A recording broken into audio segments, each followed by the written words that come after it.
Iran sekarang ni kan kalau dikaji ke induknya Persia. Persia itu dulu yang menggagasnya adalah yang menjadi sebuah keyakinan hari ini atau kelompok besar yang disebut dengan Syiah, itu penggagasnya Abdullah bin Sabah. Siapa Abdullah bin Sabah itu? Abdullah bin Sabah itu seorang Yahudi yang menyamar menjadi seorang Muslim untuk merusak keyakinan umat Islam. Mungkin Bapak Ibu ketika saya sebut Yahudi dan Iran, yang terbayang adu roket. Ini itu yang populer sekarang nih kan. Nah, mengapa bisa terjadi demikian? Alamin khalaqal mauta wal hayata liyabluwakum ayyukum ahsanu amala. Alhamdulillahilladzi ahyana ba'dama amatana wa ilaihin nusyur. Asyhadu an la ilaha illallah wahdahu la syarikalah wa asyhadu anna Muhammadan abduhu wa rasuluhu la nabiyya ba'dah. Allahumma salli ala Sayyidina Muhammad wa ala ali Sayyidina Muhammad. Kaum muslimin, Bapak Ibu hadirin hadirat yang dimuliakan Allah, pagi ini kembali kita untuk melanjutkan kajian ilmu, yaitu tentang perjalanan hidup manusia setelah meninggalkan kehidupan dunia. Alhamdulillah pagi ini hadir di tengah-tengah kita Bapak Wakil Wali Kota Pekanbaru, Bapak Haji Makrius Anwar, yang alhamdulillah mudah-mudahan beliau selalu diberi kesehatan, umur panjang, dan diberi kekuatan untuk memimpin Kota Pekanbaru 5 tahun ke depan. Dan juga kepada hadirin hadirat semua yang hadir di masjid pada pagi ini, mudah-mudahan mendapatkan keberkahan Allah Subhanahu wa taala. Amin ya rabbal alamin. Sebelum melanjutkan kajian, sebagaimana biasa kita berdoa kepada Allah untuk kemudahan segala urusan kita. Bagi yang sakit diangkat penyakitnya, dan orang tua kita yang sudah meninggal diampunkan serta dilapangkan alam kuburnya. A'udzubillahi minasyaitonirrajim. Bismillahirrahmanirrahim. Alhamdulillahirabbil alamin. Assalatu wassalamu ala asyrafil anbiya'i wal mursalin wa ala alihi wa ashabihi rasulillahi ajmain. Allahumma anzil sakinata wal barakata was salamata ala hazihil jamaah. Allahumma rfa' mardana, Allahumma shfihim shifaan la yughadiru ba'dahu saqaman ya arhamar rahimin. Allahumma fir lahum warhamhum wa'afihim wa'fu anhum wa akrib nuzulahum wa wasi' madkhalahum waj'al jannata maswahum ya arhamar rahimin. Rabbana atina fid dunya hasanah wa fil akhirati hasanah wa qina adzabannar. Alhamdulillahirabbil alamin. Kaum muslimin, Bapak Ibu hadirin hadirat yang dimuliakan Allah, pembahasan kita tentang al-yaumu al-akhir, kehidupan hari akhirat. Sebagaimana yang telah kita sampaikan, kehidupan manusia di sana ada orang-orang yang termasuk ke dalam kelompok berbahagia, al-muflihun, yaitu mereka yang mendapatkan naungan Allah Subhanahu wa taala. Kita sudah jelaskan panjang lebar, lebih kurang 14 amalan untuk mendapatkan naungan tersebut. Lalu sebelah kiri, tadi sebelah kanannya orang-orang yang beriman beramal mendapatkan kebahagiaan, as-su'ada atau al-muflihun. Sementara sebelah kirinya ada pula yang disebut al-ashqiya, pakai sya, al-ashqiya, syakiyun, orang-orang yang hidupnya sengsara. Mengapa? Karena di dunia tidak mengumpulkan amal ibadah. Sebab standar ataupun barometer ukuran kebahagiaan di akhirat tidaklah ditentukan oleh kedudukan seperti di dunia. Harta benda, pangkat jabatan, nama yang populer, bukan itu. Itu ukuran di dunia. Ukuran di akhirat beda. Karena nanti ada satu momen, satu fase yang akan kita lalui yang dinamai dengan yaumul mizan, hari pertimbangan, yaitu semua amal ditimbang. Jadi neracanya adalah ketika itu amal ibadah. Nah, itu terjadi setelah hari pemeriksaan. Dan kita belum sampai ke hari pemeriksaan. Kita masih menjelaskan tentang hari perkumpulan. Perkumpulan itu bahasa Arabnya mahsyar. Jadi ada perkumpulan, dikumpulkan dulu. Setelah dikumpul baru kemudian diperiksa. Setelah diperiksa ada sebagian yang ditimbang amalnya, ada yang diperiksa dihitung begitu saja, dan ada yang nanti masuk surga itu tanpa hisab, tanpa pemeriksaan. Jumlahnya 4,9 miliar. Pernah dengar jumlah itu? Selama ini yang selalu disampaikan masuk surga tanpa hisab 70.000. Itu pernah dengar? Sering. Setiap 70.000 itu membawa satu orang. Jadi 70.000, setiap satu orang dari 70.000 itu membawa satu kawannya. Berarti 70.000 kali 70.000, 7 kali 7 49. Tambah nolnya, berapa nolnya tuh? 70.000 nolnya berapa? 5 tambah 5 10 nolnya. Berarti 49 tambah 0 10, berapa totalnya? 4,9 atau 49 miliar? 4,9 miliar. Itulah jumlah masuk surga tanpa hisab berdasarkan hadis Nabi. Nah, itu nanti namanya yaumul mizan. Setelah itu baru kemudian setiap orang akan menerima catatan-catatan amal yang disebut dengan suhuf. Jadi fase-fase itu tidak bertentangan satu dengan yang lain. Dan jangan sampai kita salah dalam menempatkan. Karena ada fase alam barzakh, itu fase tersendiri. Ada fase hari berbangkit, itu fase tersendiri. Setelah dibangkitkan, dikumpulkan baru diperiksa. Nah, ada kelompok yang ketiga. Mereka ini hidup sama seperti kita, tetapi mereka tidak memiliki dosa dan tidak pula memiliki pahala. Mereka ini juga termasuk ahlul jannah. Mereka itu termasuk orang-orang yang menjadi penghuni syurga. Ada 3 kelompok. Ibu-ibu masih ingat yang mencatat? Yang pertama, orang yang hidup di antara 2 utusan Nabi. Namanya ahlul fatrah. Itu sebagaimana yang Allah ceritakan di Quran surat yang ke-6, Al-An'am ayat yang ke-19. Yaitu mendatangkan kepada mereka itu ja'akum rasulu al-fatrah, masa-masa kekosongan Nabi. Nah, al-fatrah ini di konteks sekarang ada atau tidak? Ada.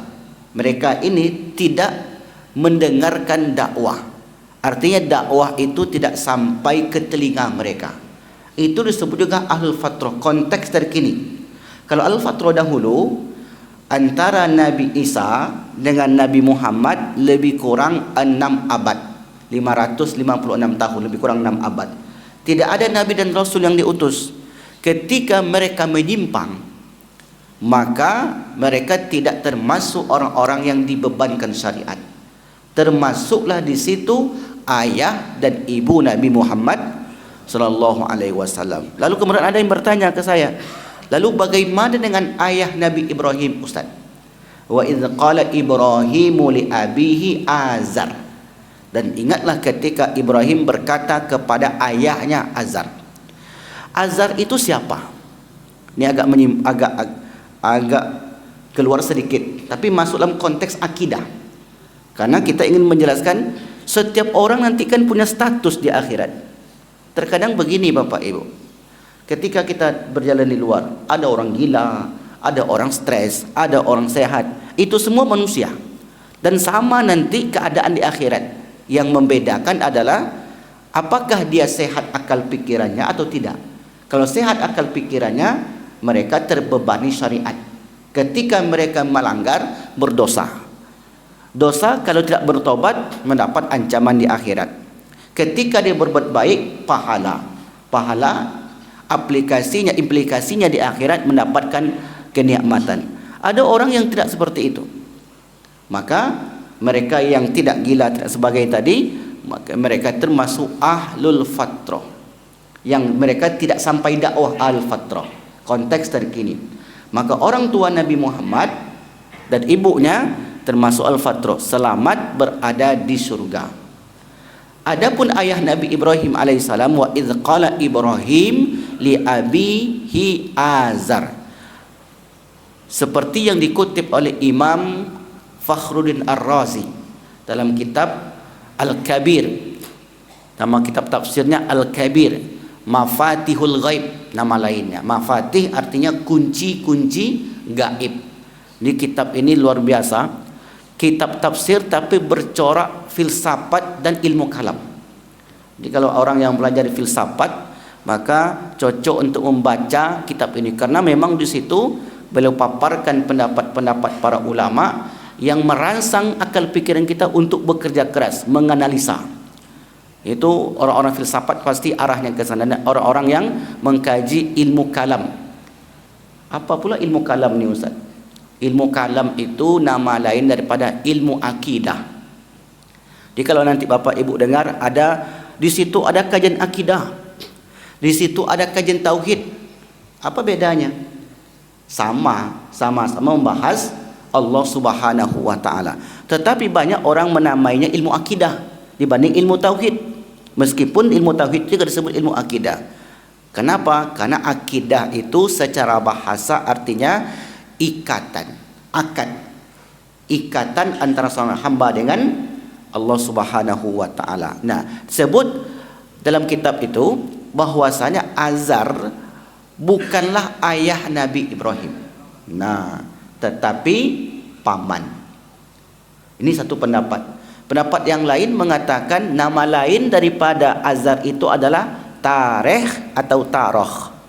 Begitu disebutkan oleh Syekh Safiur Rahman Al-Mubarakfuri dalam kitab Ar-Rahiq Al-Makhtum. Itu kitab sejarah Nabi yang paling lengkap, tipis tapi lengkap.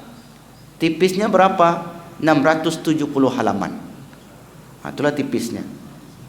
Tetapi Bapak Ibu, itu sebut saya tipis karena mencakup semua perjalanan hidup Nabi sebelum lahir sampai meninggal. Semuanya tercover di situ. Jadi kalau ibu-ibu beli buku itu, jangan sampai salah beli buku sirah, karena orang-orang Syiah juga ada buku sirah.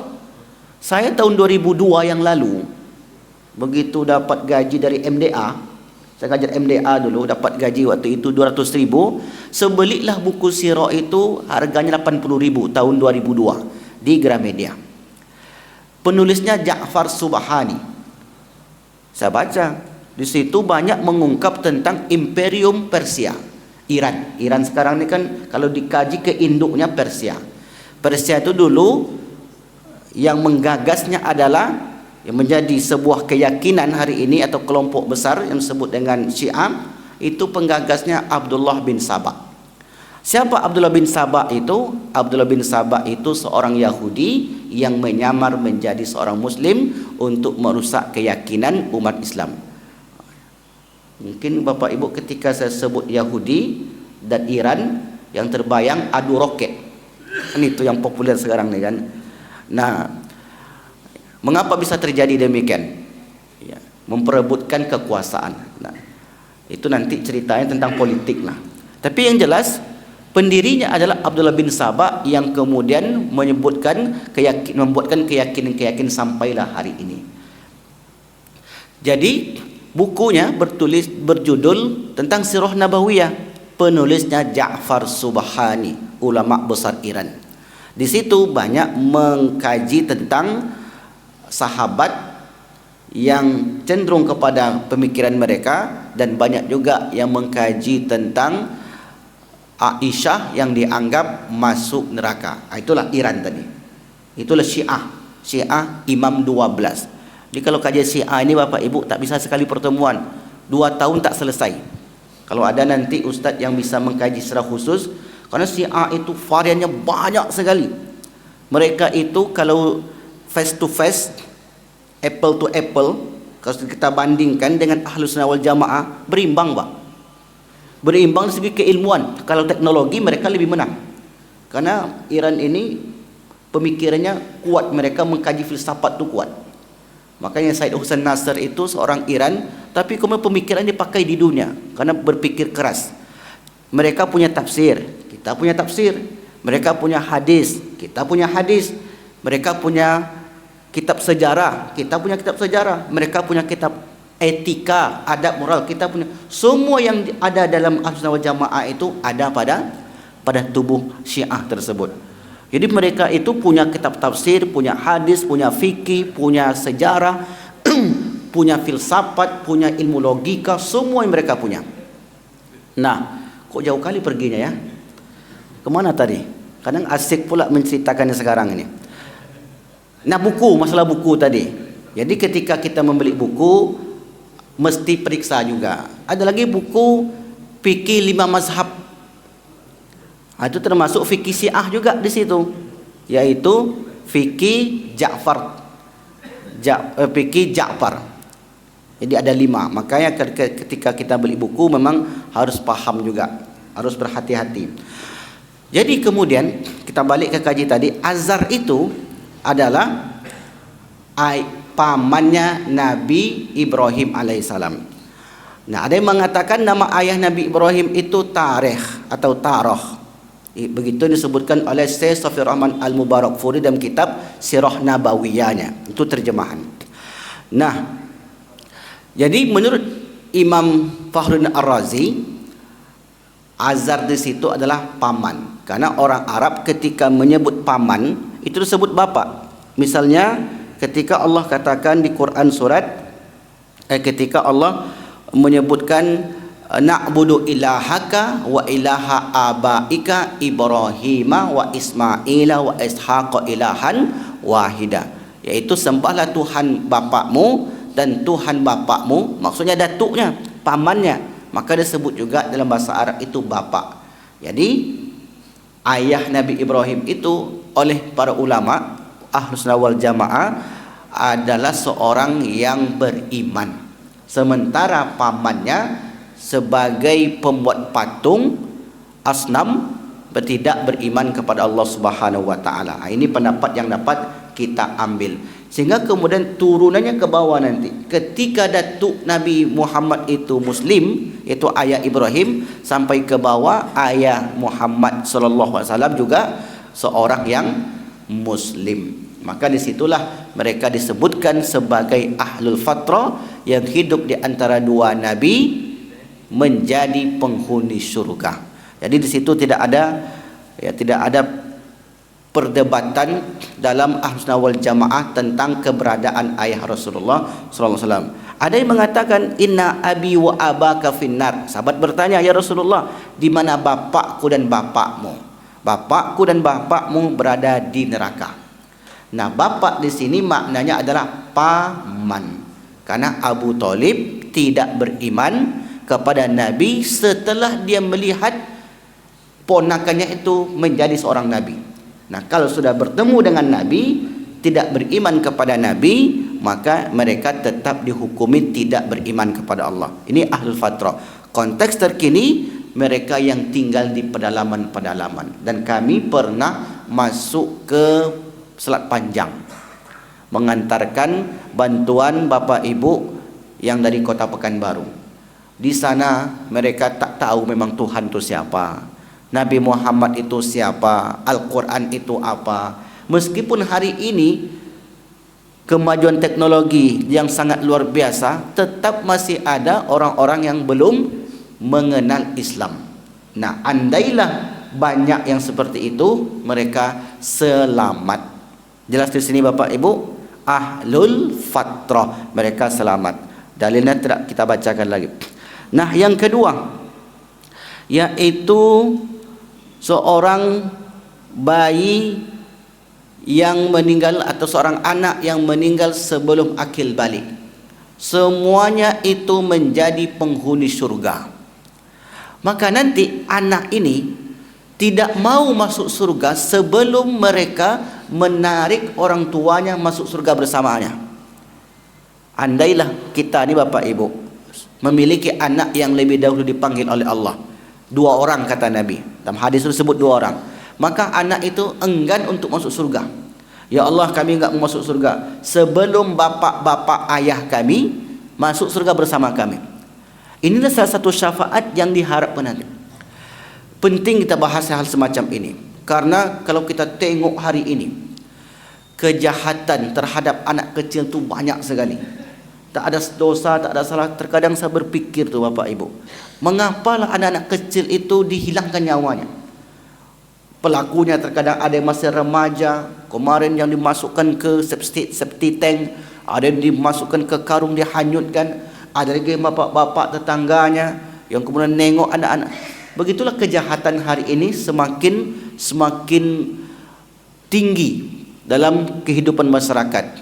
Nah, andailah meninggalnya seperti itu ataupun meninggal dalam kandungan dan lain sebagainya sebelum akil balik, kata Rasulullah, ma min muslimaini yamutu bainahuma thalathatu auladin lam yablughul hitha illa adkhalahumal jannah illa adkhalahumallahu bifadli rahmati iyahumul jannah. Qala yuqalu lahum udkhulul jannah fayaqulun hatta yadkhula abauna fayuqalu udkhulul jannata antum wa abaukum. Tiada dua orang muslim yang memiliki 3 anak. Dalam riwayat ini disebut 3, dalam riwayat ini disebut 2 saja. Tidaklah seorang muslim memiliki 3 atau 2 anak yang meninggal sebelum mencapai usia balik. Usia balik ya kira-kira 15 tahunan. Laki-laki tandanya bermimpi, perempuan ada tanda tersendiri. Maka apabila memiliki anak seperti itu meninggal sebelum akil balik, Allah akan memasukkan kedua orang tuanya tersebut ke dalam surga berkat rahmatnya kepada anak-anak mereka. Jadi gara-gara anaknya itu, maka orang tuanya dapat masuk surga, dan anaknya itu sudah penghuni surga. Tidak ada hitungan dosa dan tidak ada hitungan pahala bagi mereka. Lalu dikatakan kepada anak-anak itu, masuklah kalian ke dalam surga. Namun mereka berkata, tidak, kami tak akan masuk ya Allah ke surgamu itu sampai orang tua kami masuk terlebih dahulu. Inilah kabar gembira. Karena sedih tentu pasti sedih Bapak Ibu. Sudah anak itu ditunggu sekian tahun lamanya, ternyata Allah panggil pula anak itu. Anaknya cuma 2 orang, kedua-duanya pula dipanggil. Maka anak semacam ini Allah akan masukkan ke dalam surga. Kalau bahasa lainnya sebagai tabungan orang tua di dunia. Ini kabar gembira dari Rasulullah. Dan satu lagi, nanti di akhirat, di surga tempatnya, mereka itu akan disiapkan satu rumah. Nama rumah itu Baitul Hamdi. Bait, rumah, hamdi, pujian. Rumah di mana semua orang memujinya ketika itu. Siapa penghuni daripada rumah ini? Seorang selaku orang tua yang Allah uji pada anaknya, dipanggil ketika sebelum akil balik. Maka nanti masuklah anak tu ke situ. Lalu kemudian setelah anak itu masuk, dia pun melihat orang tuanya belum berada di surga. Dia pun mendatangi Allah, ya Allah, itu orang tua saya, maka masukkanlah dia ke surga bersama kami. Itu juga termasuk syafaat seorang anak. Sehingga kemudian orang tua kami masuk terlebih dahulu, maka dikatakan kepada mereka, masuklah kalian ke dalam surga bersama orang tua kalian. Hadis riwayat Imam An-Nasa'i. Jelas di sini Bapak Ibu.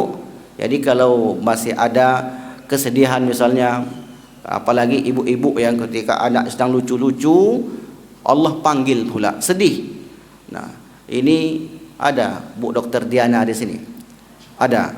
Ini cocok untuk motivasi kalau ada pasien yang anaknya meninggal. Itu cocok untuk disampaikan itu. Hadisnya tentang ibu ya boleh bersedih, tetapi ingat, ini adalah dari Allah, kembali ke Allah. Innalillahi wa inna ilaihi raji'un. Ibu jangan sedih, karena ini adalah tabungan kelak yang akan datang kepada ibu untuk menarik tangan bapak ibunya menuju surga. dan mereka hidup di sana untuk selama-lamanya. Berkuranglah sedikit penderitaan itu. Nah, jangan pula sampai yang lain-lain diucapkan. Karena terkadang orang itu dia sakit karena ucapan itu menjadi lebih sakit. Contohnya apa? Kawan kita sedang sakit, yang kita ucapkan sobron, sabar, ini merupakan penggugur dosa. Tenanglah hati dia.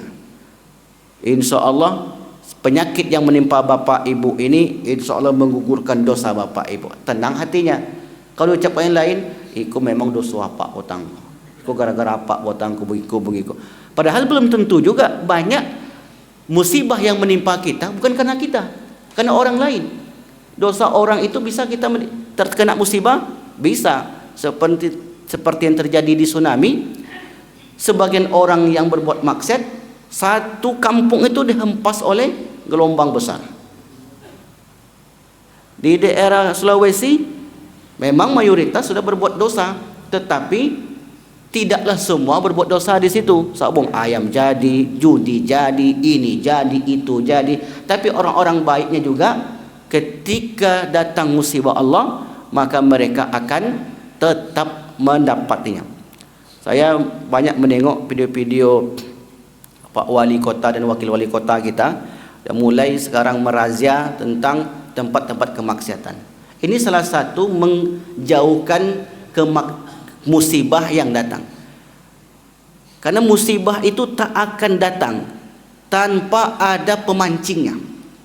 Pemancingnya itu adalah perbuatan dosa. Kalau orang itu tidak berdosa, maka tak mungkin Allah memberikan azab begitu saja. Pasti penyebabnya karena dosa itu. Sehari belum, 2 hari belum, sebulan, 2 bulan, setahun, 2 tahun. Tapi kalau sudah menumpuk, maka tidak menutup kemungkinan musibah Allah itu akan datang kepada suatu negeri. Walau anna ahlal qura amanu wattaqau la fatahna alaihi barakatim minas sama'i wal ard. Kalau satu negeri itu beriman, maka kami bukakan kepada mereka keberkahan-keberkahan. Ketika keberkahan itu ditutup, berarti satu negeri itu jauh daripada keimanan kepada Allah Subhanahu wa taala. Akhirnya mereka, orang-orang yang beriman tadi, berkumpullah bersama keluarganya. Nah, apa kata Allah di Quran surah At-Tur ayat yang ke-21? Ini menjadi penghibur berikutnya. Walladzina amanu, orang-orang beriman, wattaba'athum dzurriyyatuhum, diikuti oleh anak cucu mereka. Karena meninggal sebelum akil balik pasti beriman. Alhaqna bihim, kami pertemukan mereka. Apa makna pertemukan mereka? Kami kumpulkan mereka bersama ahli keluarganya. Ini konsep yang luar biasa Bapak Ibu. Apa konsepnya Ustaz? Orang beriman itu kebersamaannya bukan saja di dunia. Inilah konsepnya nih. Kebersamaan ayah, ibu, emak, anak, datuk, cucu, cicit, bukan di dunia saja mereka bersama. Ketika mereka meninggal, terpisah sementara waktu. Nanti menyusul pula ayahnya, emaknya, maka mereka akan dikumpulkan di barzah bersama-sama, di padang mahsyar terpisah sementara waktu, di surga kemudian bersama-sama lagi. Ini ayatnya, Pak. Jadi jumpa kita dengan datuk-datuk kita nanti. Berdasarkan ayat ini, kita ikuti jalan mereka, kita akan berjumpa kembali. Bayangkanlah, kalau ada kawan kita saja, sudah 20 tahun kita berpisah. Dulu sama-sama kuliah di UGM, tapi ijazahnya asli Pak. Ini contohnya, sama-sama kuliah asli di situ, terdaftar di UGM kuliahnya. Ya, ini enggak nyinggung kemana-mana, sama-sama terdaftar di situ, kuliah di UGM. Tahun berapa masuk? Tahun 95. Sekarang 2025, berarti sudah 30 tahun. 30 tahun bertemu lagi.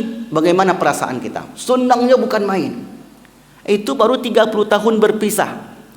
Lalu bagaimana dengan berpisahnya selama ribuan tahun? Ternyata di surga dengan wajahnya yang sangat indah, umurnya yang muda. Berapa umurnya? 30 sampai 33 tahun. Jadi bapak-bapak yang berjenggot putih di sana enggak ada jenggot putih, Pak. Dan bahkan di sana tuh cantik sekali jenggotnya, bak lebah bergantung. Yang tak berjenggot Ustaz bisa minta. Tinggal request saja di sana. Jadi semua itu ibu-ibu yang mata sudah mulai kabur di sana terang semua, Bu. Tak ada lagi mengantuk di situ. Di sana enggak ada tidur lagi. Maka manfaatkanlah tidur itu di dunia ini. Tapi jangan dibawa ke masjid, di rumah aja. Di masjid jangan. Sampai di sana. Dan begitulah keadaan, dikumpulkanlah mereka tanpa satu pun kekurangan. Apa kata Allah? Wa ma alasnahum min amalihim min syai' kullu mri'in bima kasaba rahin.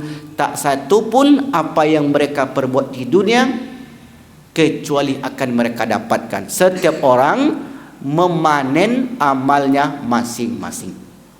Nah, sampai pula di situ. Lalu kalau anaknya non-muslim bagaimana? Lahir dari orang non-muslim, tetap masuk surga. Kalau status ayahnya ya tidak beriman, misalnya mulhid, murtad misalnya, ateis, tetap, karena anak itu kullu mauludin yuladu alal fitrah. Fitrah namanya. Setiap anak itu lahir fitrah. Mohon maaf sekali.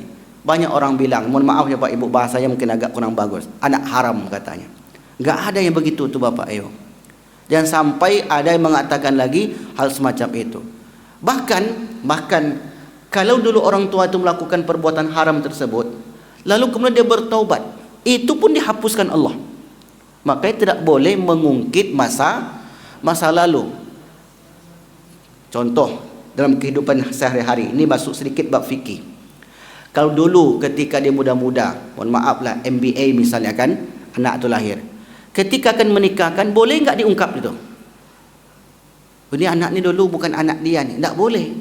Mesti ditutupi. Karena kalau dibuka nanti akan mengakibatkan kerusakan yang besar. Itu mesti ditutup rapat-rapat, tidak boleh dibuka. Tapi hari ini karena YouTube, internet, semua itu berlomba-lomba untuk membuka aibnya. Begitulah perubahan itu terjadi. Padahal semestinya Islam memberikan ditutup serapat-rapatnya. Tapi karena hari ini menjadi suatu tren, dibukalah seluas-luasnya. Bahkan suami istri itu bangga bercerita. Ujung-ujungnya kita tengok tujuannya untuk mencari rating. Gara-gara itulah dia buka aibnya sehingga dikonsumsi oleh halayak ramai. Ini na'udzubillah, jangan sampai terjadi. Na'udzubillah. Baik Bapak Ibu yang dimuliakan Allah Subhanahu wa taala. Yang terakhir yaitu orang yang gila dan termasuk juga orang yang pikun. Nah, orang gila, orang pikun, mereka tidak dihitung amal baik dan amal buruknya. Misalnya begini, dia sudah pikun atau gila, tiba-tiba dia berwuduk sama seperti kita berwuduk. Kata kita, bapak ni kayaknya sudah sehat. Tiba-tiba berwuduk, masuklah ke masjid, solat bersama kita. Oh, ya sudah sehat apa ni. Ketika ruku, tiba-tiba langsung sujud dia. Tiba-tiba langsung dia berputar-putar. Ada, saya tengok satu masjid itu. Sengisi masjid Nurul Yakin di belakang Sansani. Bapak tu ke masjid selalu. Tiba-tiba dia ketawa sendiri, tiba-tiba senyum sendiri. Nah, dia beribadah tetapi ibadahnya tidak dihitung. Berbuat dosa juga seperti itu, tidak dihitung. Andailah mereka itu mencuri, tiba-tiba dia membunuh orang, tiba-tiba dia berbuat ini dan itu, tidak dihitung sebagai dosa bagi dia. Kenapa? Karena seseorang itu dihitung sebagai amal baik, amal buruk ketika akalnya sehat.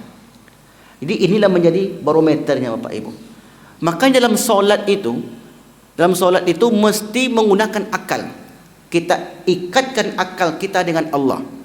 Jadi kata Rasulullah, min salatika ma'aqalahu. Solatmu itu yang dihitung adalah ketika kamu sadar.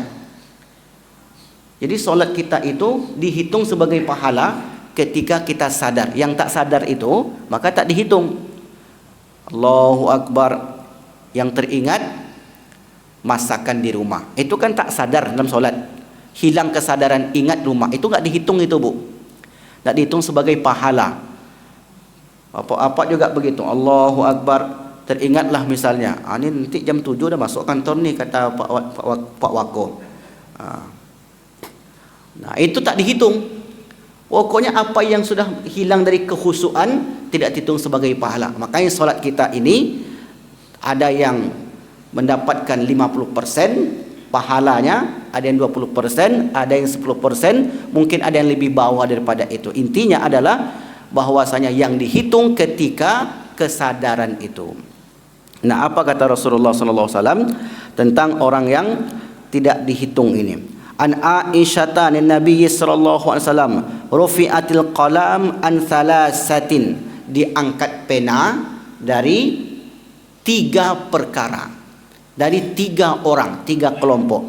Yang pertama, anin naim hatta yastaiqidha, ketika tidur sampai bangun. Jadi ketika tidur tidak dihitung sebagai pahala atau sebagai dosa.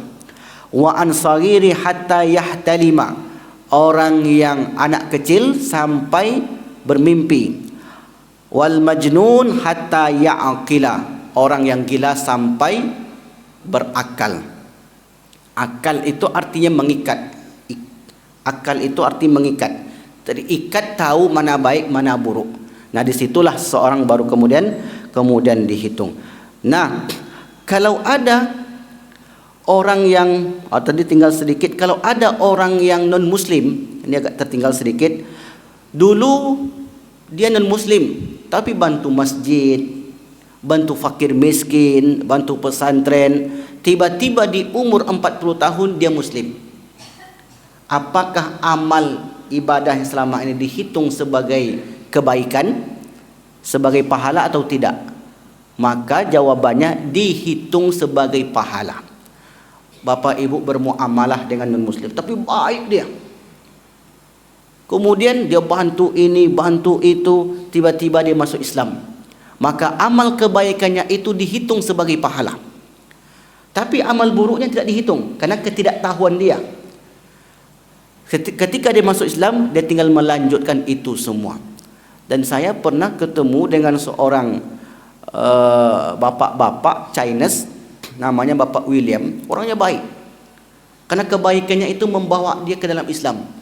Maka ketika menjadi Islam semakin baik, semakin ramah dengan orang-orang yang berada di sekitarnya. Kebaikan-kebaikan selama ini tetap dihitung sebagai amal ibadah bagi mereka. Rasulullah bersabda, "Idza aslamal kafiru", apabila seorang kafir itu muslim, Islam, fahasuna islamuhu, kemudian Islamnya menjadi baik, kataballahu ta'ala kulla hasanatin, maka kemudian Allah menuliskan untuknya setiap kebaikan yang telah dia lakukan. Wa maha anhu kulla sayyi'atin, dan menghapus darinya semua keburukan yang telah dia lakukan. Wa kana amaluhu ba'dahul hasanati bi asyri amsalihha, ketika dia Islam dan berbuat baik, dilipat gandakan menjadi 10 kali lipat, hingga ila 700 di'fin, sampai 700 kali lipat. Ini contohnya seperti almarhum Yahya Waloni. Masuk Islam di umur pada tahun 2006, tahun 2005-2006, sampai meninggal 2025. Selama 20 tahun itulah yang dihitung pahala dia. Yang jelas, kalau sebelum itu dia berbuat baik, maka juga dihitung sebagai amal ibadah. Dibayangkanlah Bapak Ibu, kalau dihitung-hitung mungkin lebih dulu mereka masuk surga dibanding kita. Sebab yang dihitung sedikit sebagai dosa, pahalanya banyak. Pahala sebelum muslim dia dihitung, kemudian kalau ada dosa selama masuk Islam, dihitunglah selama 20 tahun itu saja. Kalau tidak ada, berarti hanya kebaikan-kebaikan yang dia dapat di akhirat kelak. Jadi sesungguhnya orang-orang yang semacam itu beruntung, sebab taubat itu menghapus apa-apa yang terjadi di masa lalu. Makanya Islam juga mengajarkan kita untuk bertaubat. Salat taubat sebelum tidur 2 rakaat, agar dosa-dosa kita terhapuskan sehingga kemudian di akhirat tidak ada lembaran-lembaran hitam yang akan kita terima. Wallahu alam bisawab. Maka inilah mungkin penyampaian pada pagi yang berbahagia ini. Selesailah sudah satu kelompok orang-orang yang beriman mendapatkan syafaat, kelompok yang kedua orang-orang tak beriman dan kurang amal yang mendapatkan kesulitan, yang ketiga orang-orang yang tidak jelas statusnya.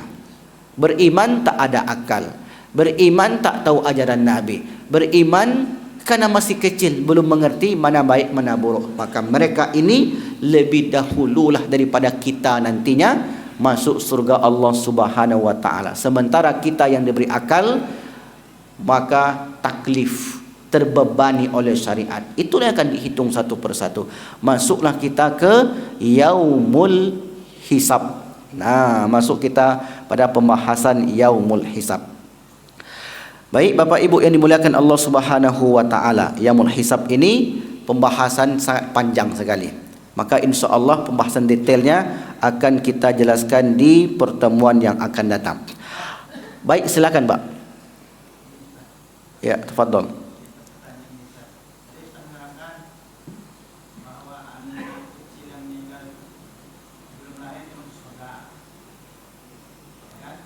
Ya. Bagaimana pada zaman sekarang ini kita biaskan pada zaman sekarangnya ada orang kafir. Ya. Berzina lah gitu. Ya. Lalu dia hamil. Ya. Nah, setelah itu dia menggugurkan aborsi lah bahasanya. Ya. Nah, sementara statusnya anak itu masuk surga akan menarik orang tuanya. Ya. Coba bagaimana ini Ustaz? Mohon penjelasan Ustaz. Baik. Ya. Dia non muslim, kemudian hamillah. Dia tak ingin kehadiran anak itu ke dunia ini. Akhirnya kemudian mengambil jalan yang tak disukai oleh manusia pada umumnya, aborsi. Anak itu tetap disebut sebagai fitrah setelah berumur 120 hari. Kenapa umur itu? Karena ketika ibu-ibu hamil di umur 120 hari ditiuplah ruh kepada anak itu. Kalau sebelum itu belum ada, baru berbentuk 40. Inna khalqahu inna yajma'u khalqu fi batni ubbihi arba'ina yauman. 40 hari pertama berupa nutfah air, summa yakunu alaqatan misla zalika. 40 hari berikutnya berupa darah yang menggantung di dinding rahim. Terkadang dia jatuh, terkadang dia tidak jatuh. Tergantunglah kondisi tubuh seorang ibu tersebut. Kalau fisiknya kuat, maka kokohlah dia. Kalau fisiknya lemah, maka mudahlah jatuh. Kemudian summa yakunu mudghatan misla zalika. Setelah itu embrio tumbuh menjadi besar, jadilah satu tubuh yang utuh. Persis berumur 120 hari. Fa idza sawaituhu wa nafakhtu min ruhi. Setelah sempurna ciptaan itu, aku tiupkan ruh ciptaanku. Maka menyatulah antara jasad janin, tubuh janin yang mungil itu dengan ruh. Di situ sudah diberi nyawa. Karena sudah terikat perjanjian. Kalau dilakukan sesudah itu, maka ini sudah jatuhnya membunuh. Membunuh yang sudah bernyawa. Meskipun sebelum itu sudah hidup juga, tapi hidupnya tidak bernyawa. Karena ketika janin itu belum diberi nyawa di umur 120 hari tetap hidup. Tapi kehidupannya belum terhitung sebagai makhluk jasad dan ruh. Jasad saja. Kan jasad kan bisa hidup juga. Batu kan hidup meskipun tak ada ruhnya. Dia tak mesti yang hidup itu ada ruh. Kayu hidup tapi tak ada ruhnya. Jelas di sini Pak? Nah, kalau mereka melakukannya setelah berumur 120 hari, maka termasuklah jatuhnya membunuh. Apa balasan orang yang membunuh dengan sengaja? Wa may yaqtul muta'ammidan fajazaohu jahannam.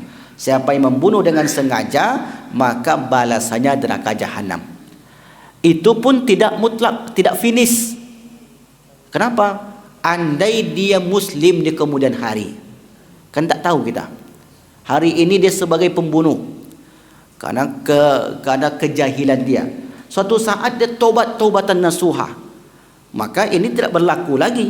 Karena ini maksud ayat tadi, wa may yaqtul muta'ammidan, siapa membunuh dengan sengaja lalu kemudian meninggalnya dalam keadaan melakukan dosa itu. Apa contohnya? Dia bunuh orang, habis itu kabur, dikejar sama polisi, enggak mau nyerah, ditembak mati. Berarti mati dalam keadaan membunuh. Nah, yang semacam ini berada di neraka jahanam, kekal di dalamnya. Wa may yaqtul muta'ammidan fajaza'u jahannam, balasannya neraka jahanam. Tetapi kalau dia bertaubat, misalnya bapa, ibu, suami istrinya atau belum menikah, kemudian lahir anak, tak ingin anak itu lahir ke dunia, dihabisilah dosa ketika itu. Lalu kemudian dia tak bertobat, maka dia terus membawa dosa sampai mati.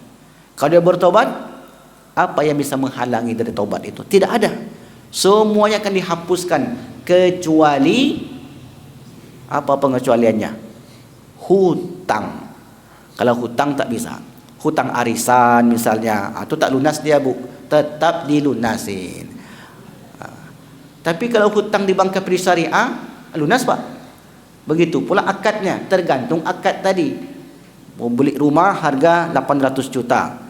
Apa akadnya? Kalau meninggal lunas. Kata orang bank berkah syariah, maka andai dia meninggal setelah akad itu, lunaslah, tidak ada hutang yang dibawa.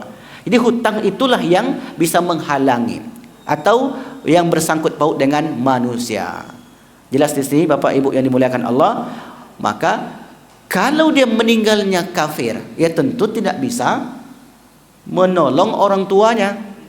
Karena Islam itu yang menjadi pengikat, menjadi syarat. Walladzina amanu, beriman. Kan awalnya beriman, wattaba'atuhum dzurriyyatuhum, anak cucunya beriman, alhaqna bihim, kami pertemukan mereka. Syaratnya beriman. Kalau tak beriman, bahkan paman Nabi Abu Talib ingin Rasulullah masukkan pamannya ke surga, ingin dihindarkan dari siksa neraka. Seringan-ringannya siksa Abu Talib ketika dia menginjakkan kaki di atas bara api neraka, yaqli dimaghuhu, mendidih otaknya, tetap tidak bisa memberi syafaat untuk masuk surga. Begitu, Pak. Kalau orang muslim bisa? Bisa. Maka oleh karenanya perbanyak taubat. Wallahu a'lam bishawab. Baik, ada lagi Pak Indra? Cukup.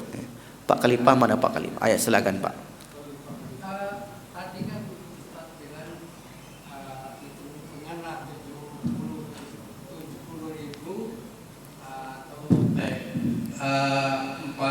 Empat miliar sekian. Ya. Itu ini bercanda. Kuotanya bisa bertambah nggak? Karena nggak kemungkinan dari Nabi Adam sampai sekarang ini lebih dari 4 miliar. Betul ya, betul. Masya Allah. Bisa ditambah kuotanya, hitung-hitungan. Ya, macam kuota kurban juga lah. Ya, itu betul. Pertanyaan itu menarik itu. 70.000 kali 70.000, 4,9. Itu yang terdapat dalam satu hadis. Iya, Pak. Satu hadis itu, yadkhulunal jannata sab'una alfan bighairi hisab. Masuk surga 70.000 tanpa hisab. Di setiap 70.000 itu membuat satu orang. Berarti kan 70.000 kali 70.000. Tetapi ada riwayat yang lain, kalau dia melakukan amalan 1, amalan 2, amalan 3 disebut, maka mereka juga mendapatkan status seperti masuk surga tanpa hisab. Ada amalannya. Apa amalannya? Nanti kita jelaskan bab di Yaumul Hisab. Kalau belum sampai ke bab itu. Tapi kalau Bapak tanya tadi, ada kuotanya? Ya. Karena kalau dihitung jumlah umat Islam dari dulu sampai hari ini, 4,9 miliar itu sedikit sekali. Sekarang aja penduduk umat Islam hampir 50% dari penduduk dunia. Penduduk dunia itu 8 miliar sekarang. Kalau separuhnya umat Islam berarti ada 4 miliar di zaman ini. Zaman yang sebelumnya, zaman yang akan datang, maka kecil dibandingkan dengan populasi umat Islam sepanjang zaman. Jadi mungkin kalau hanya 4,9 miliar, itu hanya sekian persennya, Pak. Jadi peluang kita ada nggak untuk itu? Ada amalan yang ditinggalkan oleh Nabi. Kita tinggalkan apa yang larang Nabi, kita lakukan apa yang diperintahkan Allah, maka mereka nanti akan masuk surga tanpa hisab juga. Itulah yang ditanyakan oleh Ukasah. Ya Rasulullah, ambo pengen pula yang macam itu ya Rasulullah. Kata sahabat yang lain. Seperti yang ditanyakan oleh Ukasah ini. Kata Rasulullah, pertanyaanmu itu setelah didahului oleh Ukasah. Jadi kalau nanti ada bapak yang lain bertanya tentang pertanyaan yang sama, maka jawabannya pertanyaan bapak itu sudah didahului oleh bapak yang ini. Jadi seperti itulah sahabat dulu berlomba-lomba untuk menanyai, saking antusias dengan kehidupan setelah kehidupan di dunia ini. Jelas ya Pak ya? Jadi karena yang bapak tanya kan cuma tambah kuota aja kan? Ada. Nah amalannya apa? Belum kita jelaskan. InsyaAllah. Baik, silakan Pak Haji. Jangan tanya pula amalannya. Ngulang kaji Pak. Waalaikumsalam. Alhamdulillah kesempatan diberi kepada kami. Saya itu sebenarnya agak keliru Pak yang Bapak sampaikan tadi. Kan sekarang 70.000. Ya. 70.000 kan masing-masing kok satu. Ya. Kenapa sekali kan seharusnya 70.000 tambah 70.000. Jadi bukan dikalikan. Menurut saya gitu Pak. Terima kasih. Baik, ya. Nah, dalam hal ini disebutkan pengkalian. Ya. Jadi 70.000 kali 70.000. Bukan ditambah. Kalau 7 tambah 7 14. Kalau 70.000 tambah 70.000 berapa jumlahnya? 140.000. 140.000. Ya tambah 70 lagi. Jadi dikali dia, Pak. Nanti kita tengokkan hadisnya nanti.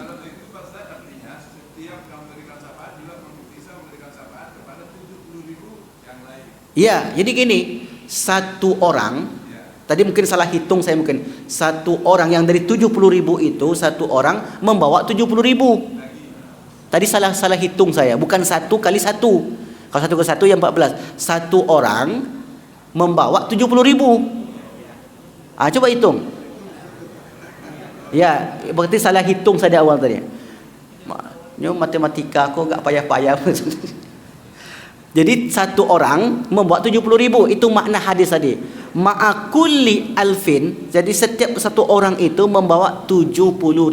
Berarti kan 70.000 kali 70.000. Berapa totalnya? 4,9 miliar. Tapi kuotanya sampai di situ aja atau ada lebihnya? Ada lebihnya. InsyaAllah kita jelaskan nanti. Baik. Setelah ini kita akan jelaskan dahulu tentang telaga Nabi. Karena di padang mahsyar itu panas. Kita ingin minum dari telaga Nabi, bukan telaga Al-Kautsar. Kalau Al-Kautsar letaknya di surga. Kita belum di surga, kita masih di padang mahsyar. Jadi nanti ada satu telaga Nabi namanya Al-Haud. Pernah dengar? Al-Haud. Itu telaga Al-Haud itu Bapak Ibu luar biasa. Dapat kita minum sekali, maka hilanglah haus selama-lamanya. Jadi orang kepanasan, kita tidak kepanasan. Tetapi ada orang yang mendekat ke telaga itu nantinya diusir oleh Nabi. Ada mengatakan yang mengusir malaikat. Malaikat yang mengusir. Dalam riwayat Ahmad, suhkon kata malaikat itu, pergi engkau dari sini. Nah, kenapa mereka diusir? Minggu depan. InsyaAllah. Subhanallah. A'udzubillahi minasyaitonir rajim. Bismillahirrahmanirrahim. Alhamdulillahirabbil alamin. Shalatu wassalamu ala asrafil anbiya'i wal mursalin wa ala alihi wa ashabihi rasulillahi ajmain. Allahumma khtim lana wa ajalana bi husnil khatimati was sa'adah wa la takhtim alaina bi su'il khatimati was syaqawa. Allahumma ja'al akhir kalamina inna intihai ajalina minad dunya qawla la ilaha illallah. Rabbana atina fid dunya hasanah wa fil akhirati hasanah wa qina adzaban. Walhamdulillahi rabbil alamin. Subhanakallahumma bihamdika asyhadu an la ilaha illa anta astaghfiruka wa atubu ilaik. Wassalamualaikum warahmatullahi wabarakatuh.